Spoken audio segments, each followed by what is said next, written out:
Hello friends, and welcome back to the very final episode of the Asia Scrapbook series.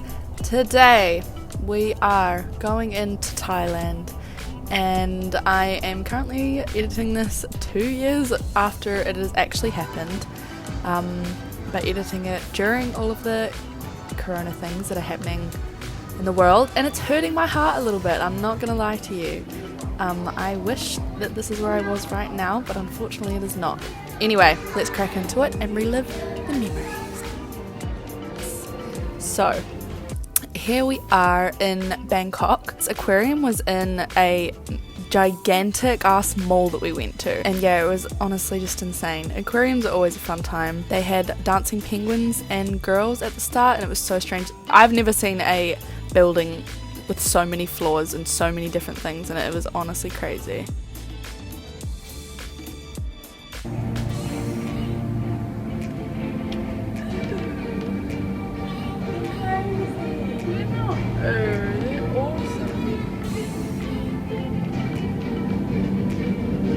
Has he like got a tooth hanging out his mouth?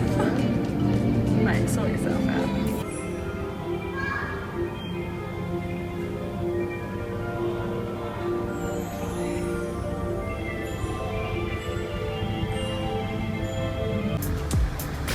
So we were in Bangkok for about 2-3 nights, I think. Then we went off to Chiang Mai. That cute little street. Should be here. This is us in the streets of Chiang Mai. We were here for I think about 3 nights, a couple days, and then we got a bus off to Pai. Charlotte had been to Pai before. She really raved about it, so we went again. And honestly, this is the highlight of the entire 2 months that we were away. Pai was incredible. We hired a sidecar and we basically just hooned around. This is us pulling up to our hostel that we were staying in. It was so incredibly beautiful.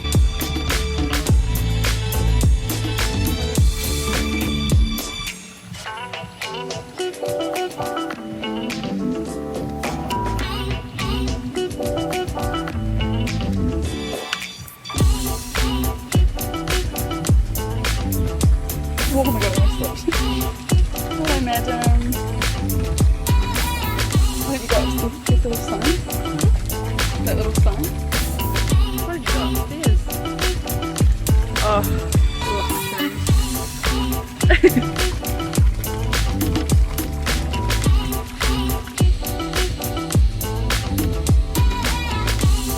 and this is where we met 2 of our favourite people that we know.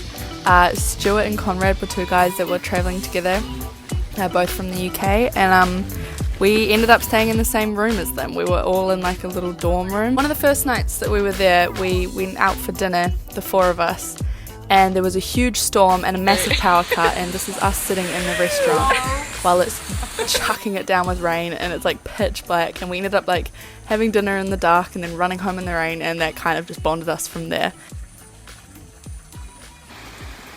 One of the days that we were there, we went hunting for waterfalls to swim in, and we found these kids that were honestly so crazy. They just did not care. Like, obviously they did this quite often. They were throwing themselves off the rocks, so then of course the boys were doing the same thing, and it was just so funny watching them. We were here for a solid few hours.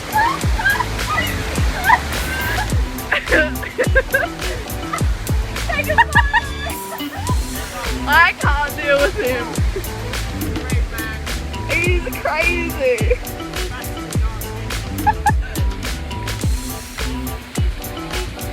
See ya. Alright, right down the front.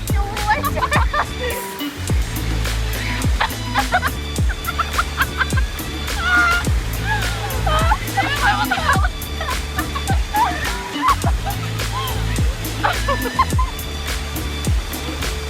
Oh my god, he's...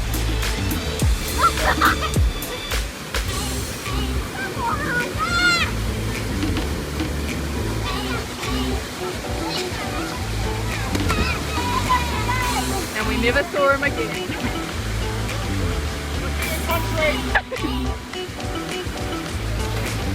Basically what happened was there were kids at the top of the rocks and then there was all of us down the bottom, and they started yelling and like pointing, and we were like, oh, maybe they're just saying like, I don't know what they were saying. And then we looked to the side and one of the youngest kids was literally about to fall down the waterfall. He like, I don't know if he just wasn't a strong enough swimmer or the like pool was just pulling him down, but Stuart had to grab him and literally pull him out from falling down the waterfall. Which oh my god! Stuart, you're a hero! I was like gonna try. Pretty freaky. But this is the drop. He could have potentially fallen down, and I can't say he would have come out of it very well.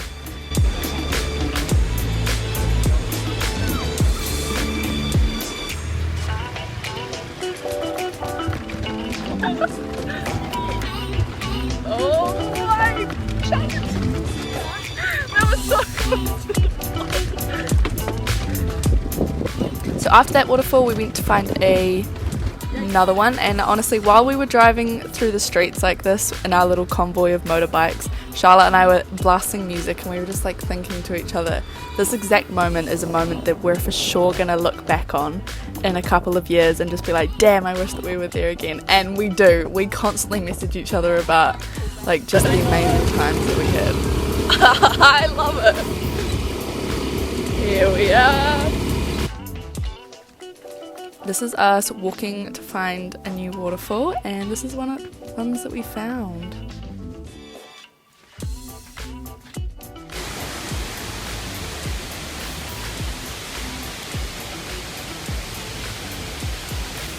There's me sitting down and picking out a wedgie. That's attractive. Nice one, guys.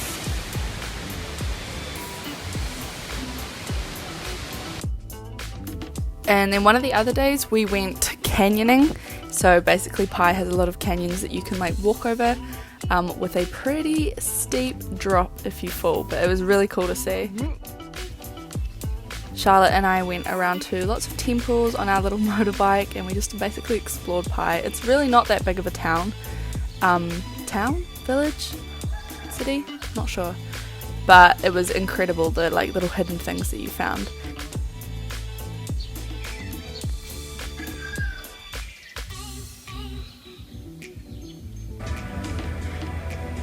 And then Charlotte got a tattoo. She'd had this planned for a long time. She'd booked in with this guy for a while, and I watched her get it, and it was so amazing, and the end result is really, really cool.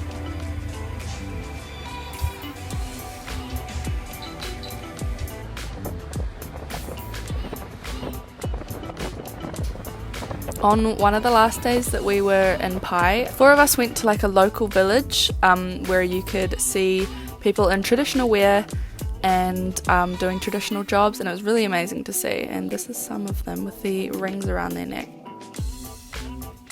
Strange little thing. This is for the vlog.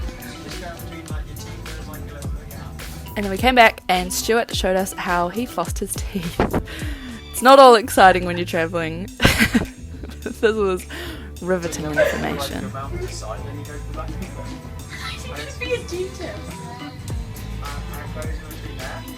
So we've been in Pai for a few days now, and we decided to hoon off across the hill to a little village.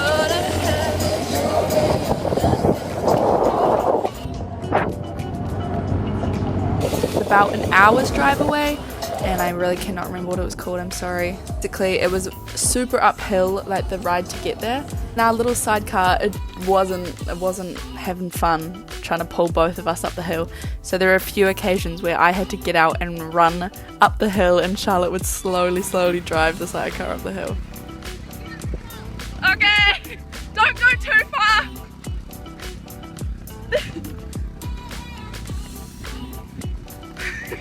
Actually got to the top, and this is the view, and it was incredibly rewarding and so beautiful. This is us all chatting as we're... The roads are completely empty, so we can just chat to each other. Late! This is why we don't! So we got to the place we were staying at, and it was kind of like a little caving village, and there was next to nobody there. And this is like the tree house that we stayed in. We actually stayed in a little hut just below the tree house.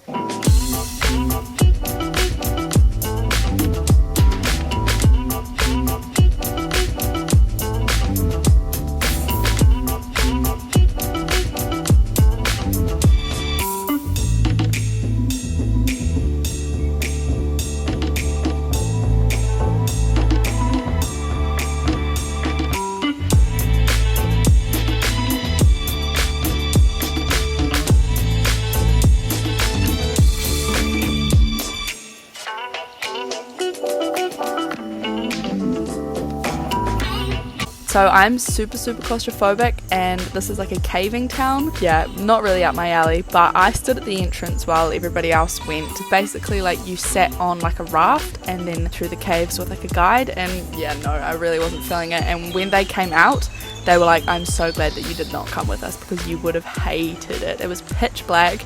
There were like spiders and snakes and bats, and yeah, nah, I'm really not sad that I missed that. This is a little dog that we found, lived in the hostel, and Stuart really took to it. It was a sweetie.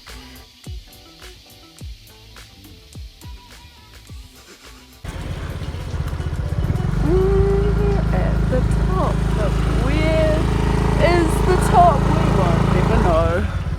It's so foggy. We were there for one night, and then the boys decided to stay for an extra night so that they could go caving with a Canadian guy that we met while we were there. We were the only 5 people staying in the hostel. So the boys stayed an extra night, and Charlotte and I decided to go back to Pai and just chill for an extra day, and then the boys would meet us there. So we stayed in a little cabin. This is it. It was really cool. I felt like we were on some kind of island.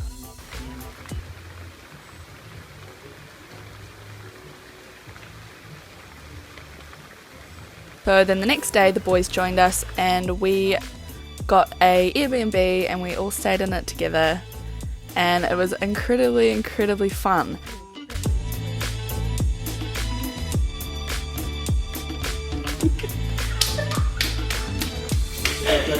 And we're not even drunk, you're just weird. Look at it. I feel like I'm probably thinking. Yeah? Yeah, man. Oh. Is that all the video? Yeah. Oh, have a look. In the bag. In the flesh. They were in the bag. Caught red-handed. I'm not asking you, I'm telling you. But disaster had struck while the boys were coming back from their caving trip. The weather was a bit dodgy and wet, and Stuart ended up falling off the bike and munting up his arm and knee. Charlotte and I played nurse for the next couple of days while he was a sad sack about his war wounds. Huh?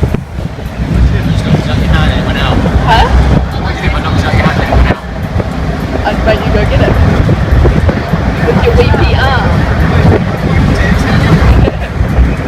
But it didn't stop us, and the next day me and the 2 boys went to a jungle elephant sanctuary. So I did a lot of research as to which ones were the most ethical. That included no riding, no hooks. They were pretty much free will elephants. They just hooned on whenever the guys that were running it were super friendly.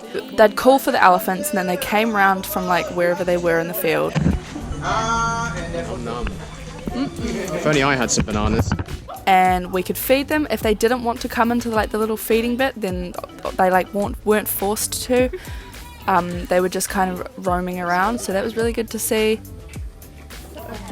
Perfect now. Quickly get in there, it's been recording for 4 seconds already. Me? Cheers. Into work.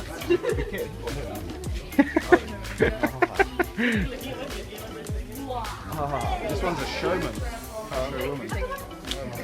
None of them had anything around their necks, nothing around their ankles, and they seemed pretty free-willed, so I'm happy about that. I know a lot of people get scammed quite often about these like elephant sanctuaries, but I think that the one that we chose was pretty ethical. That's it. All gone. Sorry, buddy. And it was so amazing to see. Like, I've never seen elephants so like up close. Obviously I've seen them in zoos and things before, but it's really not the same when you can like touch them and you're just walking around with them right next to you. And there was a little bobber elephant as well, and he was so cute.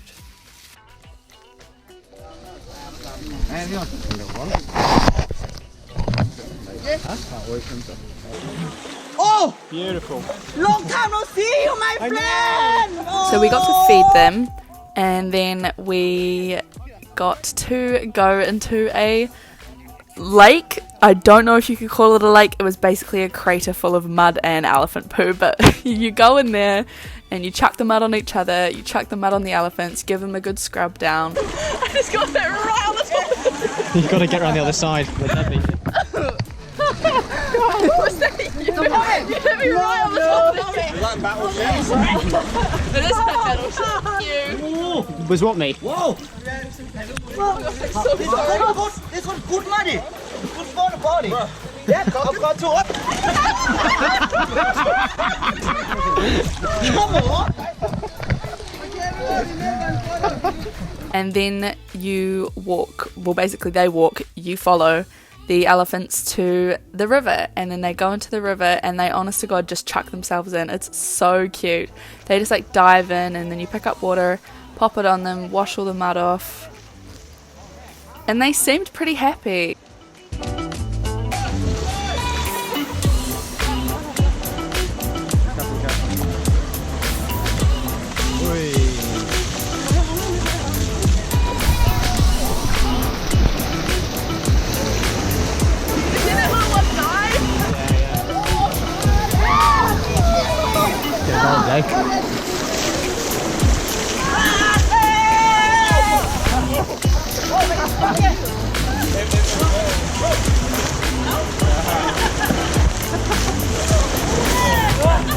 I wonder if it actually is doing this.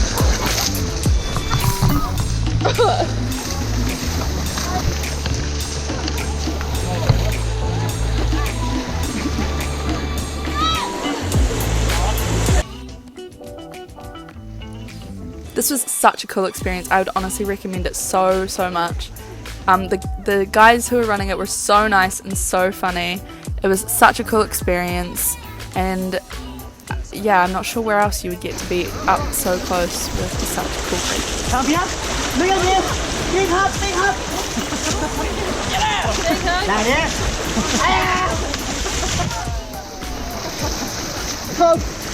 I'm gone. So we were in Chiang Mai for an extra night or two, I think, and then the four of us went to a nearby city called Chiang Rai. We went to a night market, we got some food, watermelon in bags. Watermelon and like pineapple in bags is the best street food. Everybody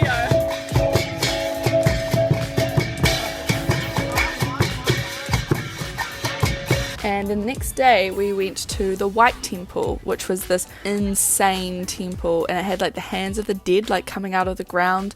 It was all like glittery, it had like mirrors and things over it. It was so crazy. And unfortunately this was actually where we left the boys. It was really strange to be back, just Charlotte and I, after we'd been and had such a sick time with these two guys that we'd just become fast friends with. But yeah, we said goodbye to them, and I actually just caught up with Stuart 2 days ago, which was so crazy. We hadn't seen each other for almost 2 years, and we just clicked right back into place. Oh, quality video of the wing. So after that, Charlotte and I flew off to Phuket. This was going to be our last stop before we went home, and when we first arrived we got a really late night flight, and we were just planning to sleep in the airport. I'm going to say they better open in time.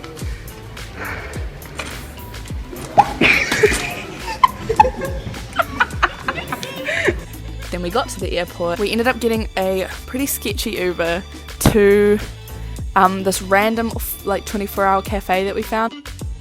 The airport that we're sleeping in.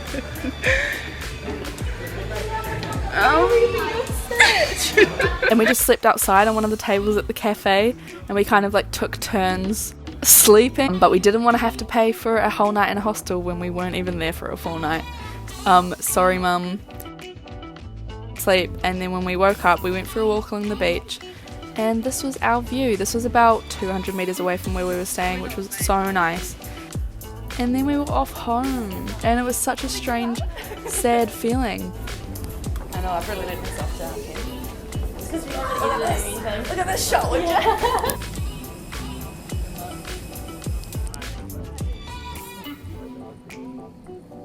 Hey guys, so we're actually about to land into Auckland Airport, and we're feeling quite nostalgic. Yeah, I think that's something that is going through our minds initially. However, we're just more excited to hit back onto our turf and see our friends and get uploading for you guys. Sorry, it's been so long. It's just, we've just been really wanting to just immerse ourselves in culture, really. Be present. So that's why Grace actually got a tattoo saying, I did. Be present. Be present. There it is. Yeah.